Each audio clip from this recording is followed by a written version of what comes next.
planted clover in the past just so I could do that here as a green mulch, because clover has a lot of nitrogen fixing properties.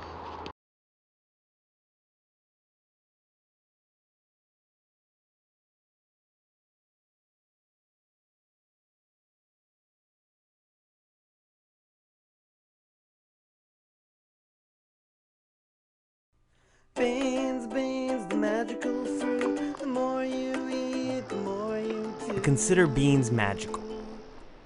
They belong to the leguminosa family, which fill a very interesting ecological niche.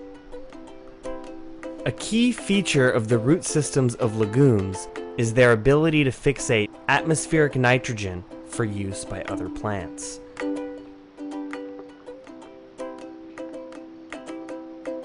Shows how nature is really good at kind of taking care of itself. All living creatures have a naturally beneficial relationship with their surroundings, though especially plants. Because these minerals will remain in the soil if left undisturbed, there is no need to add any additional fertilizer. In fact, those elements are simply a small percentage of the plant's molecular composition. They are mostly made of hydrogen, carbon, and oxygen, which are primarily extracted through water and air. This means that by virtue of a plant existing in its place, it gives back more organic matter to its environment than it uses up.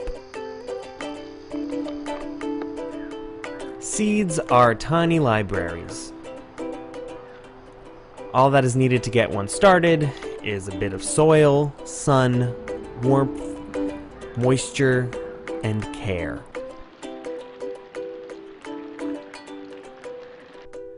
For colder climates, one might need to build a greenhouse to extend the season and enjoy some of the more popular vegetables.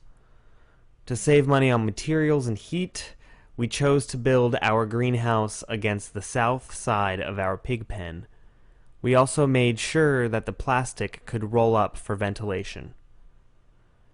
After seeds have sprouted, I like to alternate inside-outside for a couple of weeks before picking a place outdoors for them permanently. This helps ensure that they are well adapted to outdoor conditions. Mulch is the most valuable material in this system. However, the beauty of it is it could be anything. I like to use straw because, well, grass is abundant. Since I don't rely on composting to keep my garden fertile, all of my kitchen scraps go to the animals. Even these beet seeds, just whimsically sown atop a garden bed, when covered with mulch, sprout as good as if the soil were bare.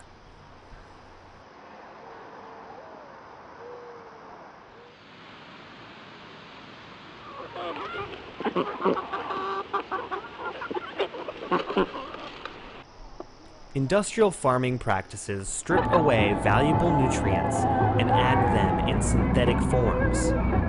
This weakens the plant's genetic integrity and only causes the need for more pesticides, more fertilizer, and more pollution. Natural farming relies on biodiversity to maintain a natural and healthy balance in the garden.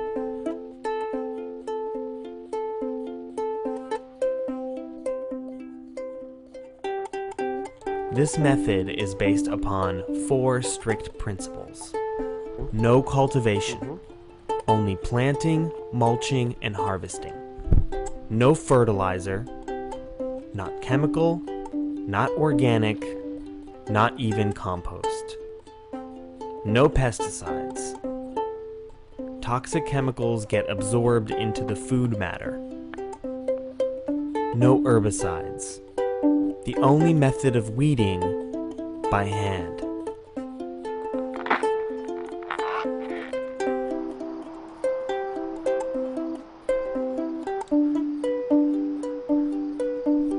It's mid-July, and many plants here have finished their life cycle and gone to seed. Each family has its own way of putting out its seed. Most of us recognize this process when the seeds are found inside of fruit. Gardeners have been saving seeds since the practice began. In fact, that's how it all began. It is, after all, the way we came to understand genetic variation before we even had a concept of DNA. And the way we decided to play with evolution before even acknowledging its existence.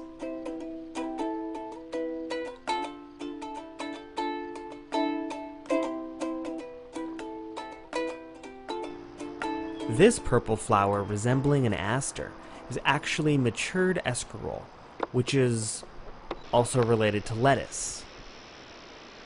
We are used to consuming lettuce while it's still young, though, like most food plants, eventually it will flower, pollinate, and go to seed.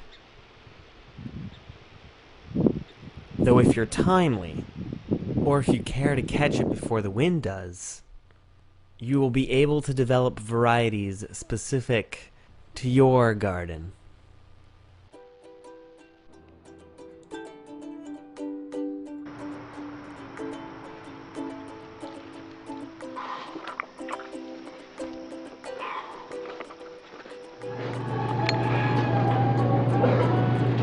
In the grocery store, it's picked from Paraguay and shipped up by plane and truck.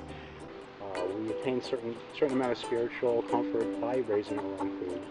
Being outside, being in the earth, seeing things grow. You cut, and the next day you can cut some more, and the next day you can cut some more, and the next day you can cut some more. String beans, tomatoes, squash, garlic, onions.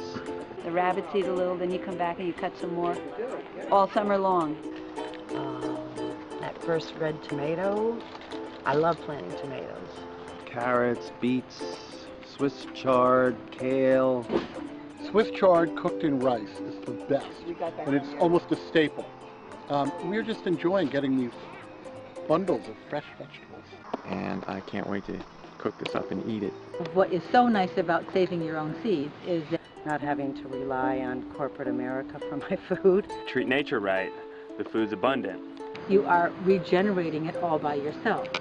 That comes from through the ages as it's been changed by nature. Masanobu Fukuoka is a big proponent of do-nothing farming. My own experience and intuition tell me that he's onto something. The more people do, the more problems arise. The increasing isolation of nature, the exhaustion of resources, the uneasiness and disintegration of the human spirit. Everything mulch. So, all have been brought about by humanity's trying to accomplish something. Hey! Hey!